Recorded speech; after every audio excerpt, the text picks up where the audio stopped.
중간 선거를 앞두고 또 미국 입장에서 봤을 때 TPP에 복귀하려는 진위 어떤 것들이 있는지 좀 짚어주시죠. 네, 트럼프 같은 경우에는 내각에 그 오바마 전 대통령이 제시한 조건보다 좋은 거래라면 TPP에 복귀하겠다고 조건을 달았는데요. 네. 아무래도 TPP 복귀를 선언한 것은 그 중국이 미국산 콩, 돼지고기, 과일에 대해서 보복 관세를 부과하자 새로운 수출 지역을 찾는 문제, 그리고 중국을 압박을 하기 위해서 복귀를 서두른 것으로 보여집니다. 예. 또한 미국 참여 없이 TPP가 발효가 된다면 호주산 쇠고기가 미국산보다 싸지게 되는데요. 이렇게 되면 미국산 쇠고기의 수출 경쟁력이 떨어지게 됩니다. 이렇게 되면은 11월 중간 선거에서 중부 지역 8개 주의 지지율이 떨어질 수밖에 없기 때문에 그런데요. 이제 문제는 미국이 TPP에 참여한다고 해서 TPP 재협상이 되는 것은 아닙니다. 예. 기존의 11개국이 협상에 응해야 되는데 미국의 참여로 다자 협상이 됐을 경우에는 기존의 11개국이 얻는 이익이 10%라면 잃는 이 손실이 무려 90%에 달한다고 봅니다. 네. 아무래도 미국이 참여하게 되면은 발효가 늦어지게 되고요. 질 높은 무역 자유화가 이루어지기 힘들기 때문에 그렇습니다.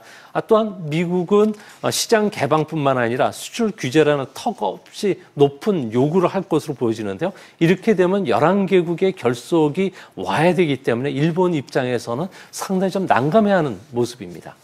방금 말씀하신 것처럼 그 트럼프 대통령 입장에서는 TPP 재협상이 좀 현실적으로 좀 어려움이 있다.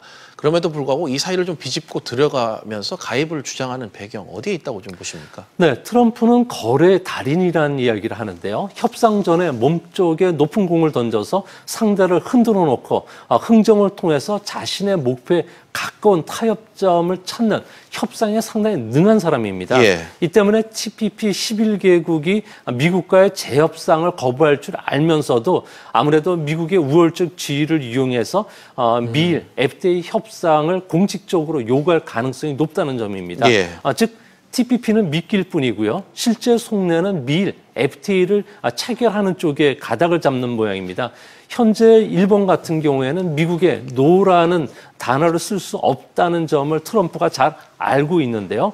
이 때문에 앞으로 미일 FTA를 통해서 대미 수출 억제 그리고 미국차 수입 확대뿐만 아니라 정치적으로 민감한 돼지고기나 햄, 쇠고기와 같은 분야에서 대폭 양보를 요구할 것으로 보여집니다.